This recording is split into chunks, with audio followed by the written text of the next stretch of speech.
Chapter 9. As he went along, he saw a man blind from birth.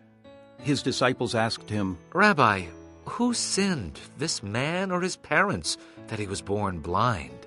"Neither this man nor his parents sinned," said Jesus. "but this happened so that the work of God might be displayed in his life. As long as it is day, we must do the work of him who sent me. Night is coming when no one can work. While I am in the world, I am the light of the world." Having said this, he spit on the ground, made some mud with the saliva, and put it on the man's eyes. "Go," he told him. "wash in the pool of Siloam." This word means sent. So the man went and washed, and came home seeing.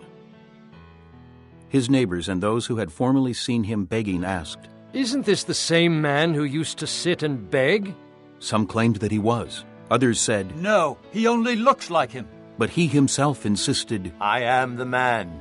"How then were your eyes opened?" they demanded. He replied, "The man they call Jesus made some mud and put it on my eyes. He told me to go to Siloam and wash. So I went and washed, and then I could see." "Where is this man?" they asked him. "I don't know," he said. They brought to the Pharisees the man who had been blind. Now, the day on which Jesus had made the mud and opened the man's eyes was a Sabbath. Therefore, the Pharisees also asked him how he had received his sight.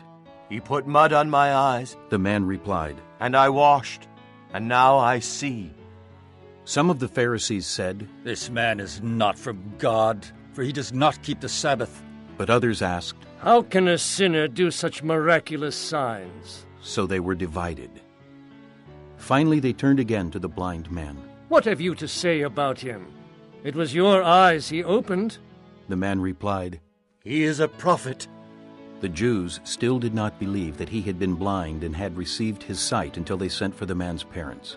"Is this your son?" They asked. "Is this the one you say was born blind? How is it that now he can see?" "We know he is our son," the parents answered. "And we know he was born blind. But how he can see now or who opened his eyes, we don't know. Ask him. He is of age. He will speak for himself." His parents said this because they were afraid of the Jews, for already the Jews had decided that anyone who acknowledged that Jesus was the Christ would be put out of the synagogue. That was why his parents said, "He is of age. Ask him." A second time they summoned the man who had been blind. "Give glory to God," they said. "We know this man is a sinner." He replied, "Whether he is a sinner or not, I don't know. One thing I do know, I was blind, but now I see." Then they asked him. "What did he do to you? How did he open your eyes?" He answered, "I have told you already, and you did not listen. Why do you want to hear it again? Do you want to become his disciples too?" Then they hurled insults at him and said, "You are this fellow's disciple. We are disciples of Moses. We know that God spoke to Moses, but as for this fellow, we don't even know where he comes from." The man answered, "Now that is remarkable. You don't know where he comes from, yet he opened my eyes. We know that God does not listen to sinners. He listens to the godly man who does his will. Nobody has ever heard of opening the eyes of a man born blind. If this man were not from God, he could do nothing." To this they replied, "You were steeped in sin at birth. How dare you lecture us?"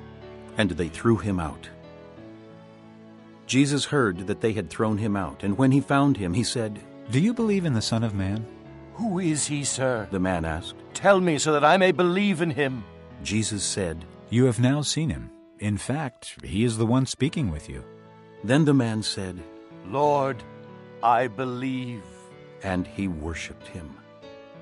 Jesus said, "For judgment I have come into this world, so that the blind will see, and those who see will become blind."